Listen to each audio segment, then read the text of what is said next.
It may be the world's most famous clock, and today its second hand struck again. Today, the members of the Science and Security Board find the world to be no safer than it was last year at this time, and therefore have decided to set the Doomsday Clock at 100 seconds to midnight. We're talking about the Doomsday Clock, the annual illustration from the Chicago-based Bulletin of the atomic scientists of the world's vulnerability to catastrophe. It's remained unchanged for 3 years.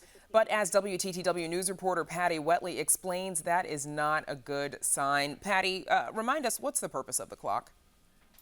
Right, not to bring the gloom and doom, but the clock is 75 years old now, and it's a reminder of sort of these existential threats that are out there that could end, I guess, life as we know it on the planet, and how much progress we have or haven't made toward diffusing those dangers.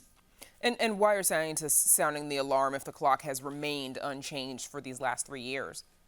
Right. Well, that's because we haven't made any progress. This is as close as the clock has ever been to midnight. And it's like every one step forward is 2 steps back. So if climate change is a threat, countries are making a lot of commitments to do things like reduce emissions, but they're not putting action behind those commitments. So the clock isn't really moving any farther back. And a lot of those threats remain as serious or more serious than they were a year or so ago. And quickly, Patty, the clock is now 75 years old. A quick history lesson on why it exists.